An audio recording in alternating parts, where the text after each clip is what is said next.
Ukraine. I don't know why Jared Kushner, the vice president, the secretary of state, and Witkoff thought making a deal unilaterally with Putin would fly with Europe or Kyiv or the U.S. Congress, but somehow they did. And as the details of the plan, of the proposed plan, come out, there's a lot of dissenting voices. Europeans are freaking out. Zelensky seems to be in a somewhat tough position, has not been as outspoken as I suspect he is privately. And here is the gentleman from Arkansas, Tom Cotton, on Fox and Friends, pouring icy cold, slurpy temperature water on the deal. Number 110, please. Yeah, and Brian, Secretary Rubio seemed to let some air out of that trial balloon last night when he characterized it as an exchange of ideas. The stories may be coming, in fact, from Russians. What we do know is what President Trump has said and done recently. You just heard the clip where he said he's frustrated with President Putin. We're continuing to supply Ukraine with long-range missiles that can strike key Russian military targets inside of Russia. President Trump has said he's ready to go forward with sanctions on Russia, as well as secondary sanctions on countries that are buying Russian oil, which just shows that he has a strong commitment to keep the pressure on Vladimir Putin to make a deal at the negotiating table to end this brutal unprovoked war of aggression against Ukraine. So, as you say, there's a lot of provisions in these leaks that probably no Ukrainian could ever agree to. There's obviously fighting going on today. Russians are gaining some territory. Ukrainians are guaranteeing some territory. But Ukraine will not be able to give up vast swaths of territory that Russia has not been able to seize, and probably more importantly, have very critical defensive lines that are important for preventing a future return to hostilities. Yeah, you Likewise, do. Dan, I'm not Henry Kissinger. I'm not even Walter Isaacson. But what's this? What's the plan here? How did they possibly think that negotiating a completely one-sided deal with the Russians would lead to an agreement? I mean, I literally put on X, I thought it was The Onion at first. I could not believe what I was reading. And the fact that Tom Cotton literally just said that proposal might be a Russian fake. Like, let that sink in. I mean, we joked about this over the summer, that the Russians were insisting Ukraine give up weaponry, no European or US support. And basically, in exchange, they would promise not to go any further, even though they're totally untrustworthy. I have no idea, other than they wanted to change the subject from all the bad news the last week. And they were delusional, thinking that the rest of the world would just get on board with this. It's insane. It literally would. I mean, if this happened, and I mean this, Trump would have lost Ukraine. Like, it would be on his resume the rest of his life that he literally handed Putin Ukraine.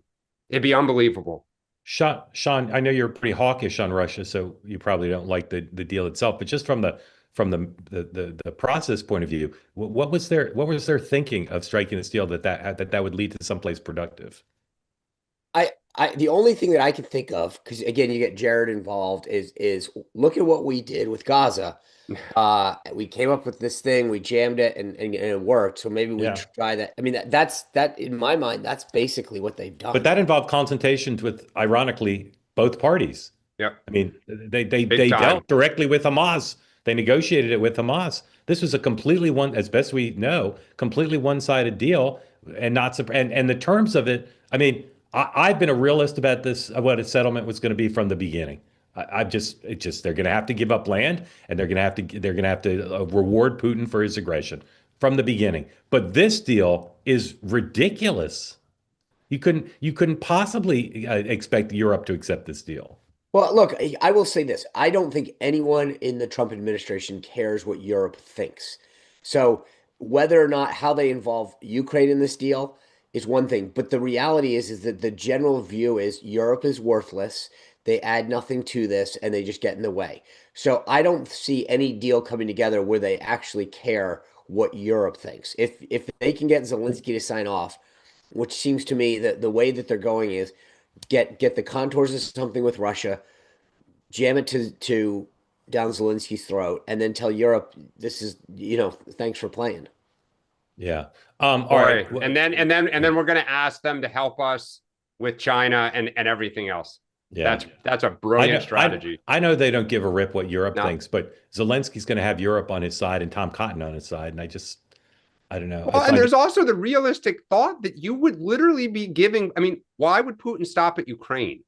I mean, yeah, just ask yourself the yeah, legitimate question. yeah. Um, all right, just one more on this, Well, Sean. by the way, I What think all happened? you're doing is buying Yeah. 3 years. What happens? That is the irony. Yeah, It's Sean. just get it Just off my plate, and one, then I'll one, attack people. one sentence each. Sean, what happens next on this story? Does Zelensky denounce it? Do they adjust it? What happens next? I think Zelensky says there are some positive pieces to this. I've got to get some tweet. I mean, like, there's a level of reality there, but he can't take the first bite at this because there's. I mean, he'd get pummeled for Yeah. accepting this right off the bat. So he's So got to. Dan, is the next step negotiation? No, I think he'll play his politics to Sean's point. He's not going to embarrass Trump because that doesn't serve his interest. But I Yeah. think this dies a quiet death because the headlines will change.